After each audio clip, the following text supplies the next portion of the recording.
ಅನಂತಕುಮಾರ್ ಹೆಗಡೆ ಅವರ ಹೇಳಿಕೆಯಿಂದ ಬಿಜೆಪಿ ಅಂತರ ಕಾಯ್ದುಕೊಂಡಿದೆ. ಆದರೆ ಸಿಟಿ ರವಿ ಮಾತ್ರ ಹೆಗಡೆ ಪರವಾಗಿ ಮಾತನಾಡಿದ. ಭಾರತ ವಿಭಜನೆಗೂ ಮುನ್ನ ಕಾಂಗ್ರೆಸ್ನ ಶೌರ್ಯ ನೋಡಿದ್ದೀವಿ, ನನ್ನ ದೇಹ ತುಂಡಾದರೂ ದೇಶ ತುಂಡಾಗೋದಕ್ಕೆ ಬಿಡಲ್ಲ ಅಂತ ಹೇಳಿದ್ರು. ಹಾಗೆ ಹೇಳೋರನ್ನ ಕತ್ತರಿಸಿ ದೇಶ ಉಳಿಸ್ತೀವಿ ಅಂತಲೇ ಹೇಳಿದ್ರು. ಆದರೆ ದೇಶ ತುಂಡು ಮಾಡೋದಕ್ಕೆ ಕಾಂಗ್ರೆಸ್ಸಿಗರೇ ಸಹಿ ಹಾಕಿದ್ರು.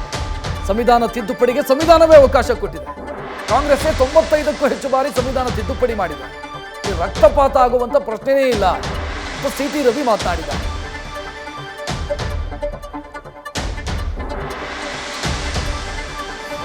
ಜಗತ್ತಿನ ಯಾವ ಶಕ್ತಿಗಳು ಕೂಡ ಸಂವಿಧಾನ ಬದಲಾಯಿಸೋದಕ್ಕೆ ಅವಕಾಶ ಇಲ್ಲ.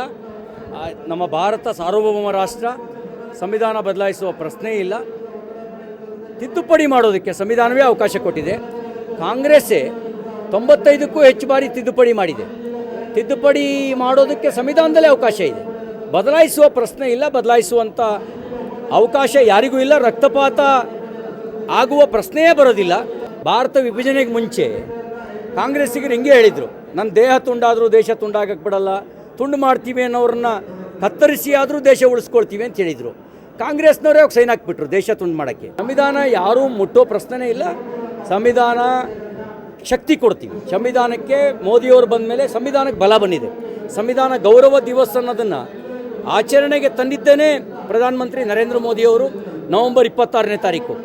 ಅದಕ್ಕಿಂತ ಕಾಂಗ್ರೆಸ್ ಅದನ್ನು ಲಾ ಡೇ ಅಂತ ಕರಿತಿದ್ರು, ಅದನ್ನು ಕಾನೂನು ದಿನ ಅಂತ ಕರಿತಿದ್ರು. ಕಾಂಗ್ರೆಸ್ಸು ಅಂಬೇಡ್ಕರ್ ಅವರಿಗೆ ಅಪಮಾನ ಮಾಡಿದೆ, ಸಂವಿಧಾನಕ್ಕೂ ಅಪಚಾರ ಬಯಸಿದೆ. ಸಂವಿಧಾನಕ್ಕೆ ಬಲ ಕೊಡೋ ಕೆಲಸವನ್ನು ಭಾರತೀಯ ಜನತಾ ಪಾರ್ಟಿ ಮಾಡುತ್ತೆ.